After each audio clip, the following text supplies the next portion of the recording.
رہا ہے کہ تو انسان کا شعور کائنات کے شعور سے افضل ہے، اور کائنات کا جو شعور ہے مختلف چیزوں کا، وہ انسان کے شعور کے تابع ہے۔ آپ جو دیکھنا چاہتے ہیں وہی دیکھتے ہیں اور وہی چیز آپ کو نظر آتی ہے۔ جی، تو شعور کی یہ بلندی تو آپ کا شعور جو ہے اور آپ کا فکر جو ہے اس کی بھی ایک ایگزسٹنس ہے۔ جی، اس کی بھی ایک ایگزسٹنس ہے، وہ اس کا بھی ایک ایسنس ہے۔ تو فلاسفرز کے دو قسم کے گروپس ہیں۔ فلاسفرز کا ایک گروپ سمجھتا ہے کہ خیالی اصل ہے، فکری اصل ہے، کیونکہ فکر جو ہے وہ دوسرے چیزوں کو وجود میں لاتی ہے۔ سالڈ جو ایگزسٹنس ہے یہ فکر کی وجہ سے ہے۔ جی، کن فیکون کا جو ہے، انما یرید اللہ جو چیز جو سوچتا ہے اللہ، جب ارادہ کرتا ہے، یقول لہ کن فیکون، کن سے ہونے سے پہلے وہ چیز ہو جاتی ہے، جب سوچنے سے پہلے وہ چیز ہو جاتی ہے، کن فیکون۔ تو کن فیکون کے بیچ میں فاصلہ کتنا ہے، آپ اس کو ٹائم کے اسکیل سے ناپ نہیں سکتے۔ انما امرہ، اللہ کا امر، انما امرہ اذا اراد شیئا، جب اس کا امر کسی چیز کا ارادہ کرتا ہے تو وہ چیز ہو جاتی ہے، کن فیکون کے ساتھ وہ چیز ہو جاتی ہے پلک جھپکنے سے۔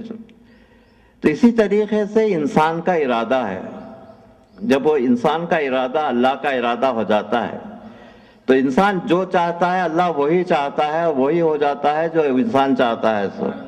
وَمَا تَشَاءُونَ إِلَّا أَن يَشَاءَ اللَّهُ، صلوات بر محمد وآل محمد۔ یہ فکر کی بلندی اس مقام پر پہنچ جاتی ہے کہ اب دیکھیے کہ ہمارا شعور جو ہے،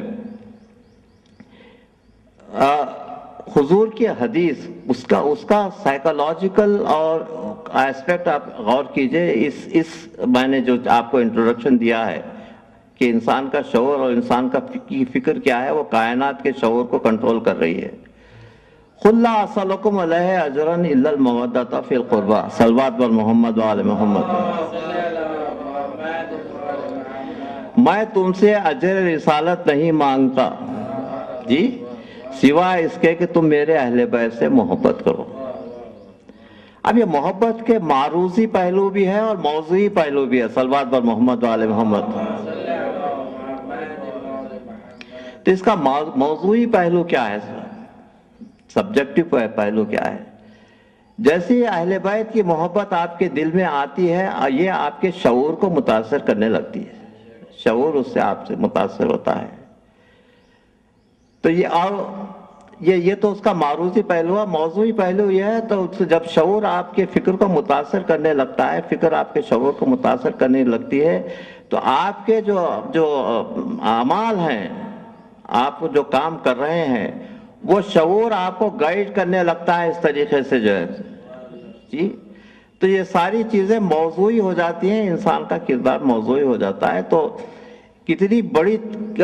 کتنا بڑا فلسفہ ہے کہ قُلْ لَا أَسْأَلُكُمْ عَلَيْهِ أَجْرًا إِلَّا الْمَوَدَّةَ فِي الْقُرْبَى، میں اپنے اجر رسالت نہیں مانگتا سوائے اس کے کہ تم میرے اہل بیت کی محبت کرو، صلوات بر محمد وآل محمد۔ اور اس شعور کا کیا اثر ہے؟ اس شعور کا اثر یہ ہے کہ شعور آپ کی اس بلندی اور فکر اس کے ایسی ہو جاتی ہے کہ آپ محسوس کرنے لگتے ہیں کہ آپ کے محبوب پر کیا کیا ہو رہا ہے۔ جی، 1400 سال ہو گئے کربلا میں اور ہم میں، لیکن آج بھی ہم یہ محسوس کرتے ہیں کہ کل کی بات ہے اور ہم پر یہ ساری چیزیں گزر رہی ہیں۔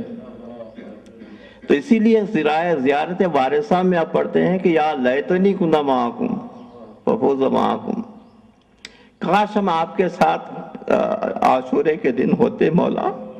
تو ان کے ساتھ رہنے کو ہم سوچتے ہیں اور سوچتے ہیں کہ محرم کا ہر دن جب آ رہا ہے تو ساری تکالیف جو وہاں پہنچی تھے ہماری روح کو پہنچنے لگتی ہے۔ یہ قربت کا یہ ہوتا، اور ہمارے آنسو بہنے لگتے ہیں تو ہمارے آنسوؤں کو لوگ آرٹیفیشل سمجھتے ہیں کہ بھئی یہ کیا ہو رہا ہے. نہیں، ہمارے آنسو اسی طریقے سے بہتے ہیں جس سے اپنے عزیز کے نقصان پر بہتے ہیں، لیکن عزیز کے نقصان کو آپ جدائی کو آپ 2 یا 3 دن سے زیادہ جو ہے محسوس نہیں کرتے، جو زیادہ سے زیادہ اس کے چہلم تک، اس کے بعد تو ساری چیزیں ختم ہو جاتی ہیں. لیکن حسین کا 40 ہر سال منایا جاتا ہے، حسین کی شہادت ہر سال منائی جاتی ہے، اور کیونکہ یہ ہمارے شعور کا حصہ بن کر رہ گیا ہے. قُلْ لَا أَسْأَلُكُمْ عَلَيْهِ أَجْرًا إِلَّا الْمَوَدَّةَ فِي الْقُرْبَى. یہ شعور کا حصہ ہے، اور ہم وہ یہ شعور کے حصے کے طور پہ ہم اس کو کرتے ہیں. تو آج کی مجلس میں انشاءاللہ میں کل کی مجلس میں اس کے متعلق اور عرض کروں گا، کیونکہ میں کوئی نیا ٹاپک اس وقت شروع کرنا نہیں چاہتا، اس کو کمپلیٹ نہیں کر سکوں گا. کل کی مجلس میں سنیے جو اس کے باقی ایگزسٹنس اور نان ایگزسٹنس کے متعلق، شعور وجود اور عدم وجود کے متعلق آپ کے سامنے بات ہوگی، اور نان ایگزسٹنس اور حاضر و غائب جو ہے، کیا غائب نان ایگزسٹنٹ ہے کیا، اس کے متعلق یہ سب ساری کل سنیے، مجلس پہ تشریف لائیے. جو ہے آج کی مجلس سے میں 2 صاحبزادوں کے متعلق آپ سے ذکر کرنا چاہتا ہوں، حضرت عون و محمد. حسب و نسب کے لحاظ سے ان بچوں کو دیکھیے کہ جعفر طیار کے پوتے اور علی کے نواسے. تو جعفر طیار کے طرف سے بھی بہادری ان کو ورثے میں ملی تھی، کیونکہ جعفر طیار لڑتے ہوئے شہید ہوئے تھے، ان کے دونوں ہاتھ کاٹے گئے تھے. اور علی کے نواسے، علی کی جتنی بہادری تھی، حضرت زینب کے فرزند دونوں صاحبزادے. حضرت زینب کو عقد کے بعد کوئی فرزند نہیں تھا، کوئی اولاد نہیں تھی، تو اس لیے امام زین العابدین علیہ السلام کو آپ نے پال لیا تھا اپنے پاس.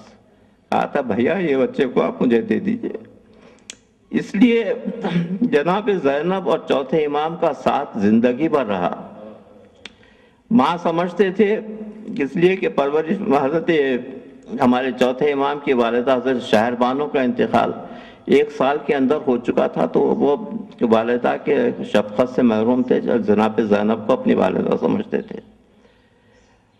تو اسی طریقے حضرت علی اکبر علیہ السلام کو بھی ہمارے حضرت زینب نے پالا تھا. تو امام حسین علیہ السلام کے 2 صاحبزادے، چوتھے امام حضرت علی اکبر حضرت زینب کے فرزند ہی سمجھے جاتے تھے.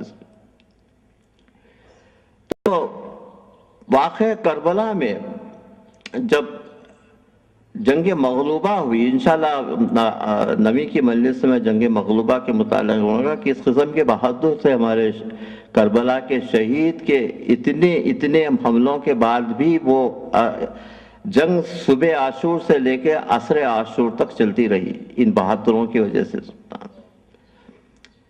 جب انفرادی طور پر لوگ جنگ کی اجازت دینے لگے تو حضرت زینب نے یہ دونوں بچوں کا ہاتھ پکڑ کر حضرت زینب بھائی کی خدمت میں حاضر ہوئی اور کہا کہ بھیا ان بچوں کو آپ اجازت جنگ دے دیجئے.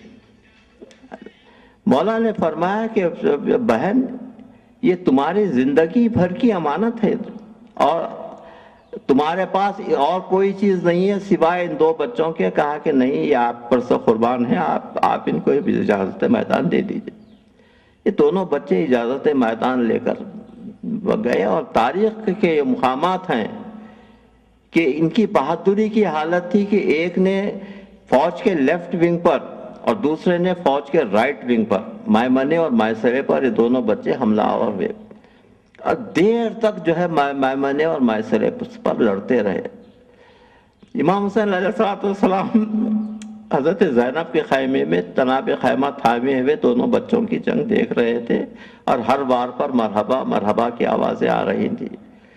اس کے بعد دونوں بچے قلب لشکر پر حملہ آور ہوئے، اور قلب لشکر پر اس طریقے سے حملہ آور ہوئے کہ کربلا کے جو شہداء، کربلا کے جو بہادر عمر سعد کے خیمے تک پہنچے ہیں، یہ دونوں بچے عمر سعد کے خیمے تک پہنچ گئے.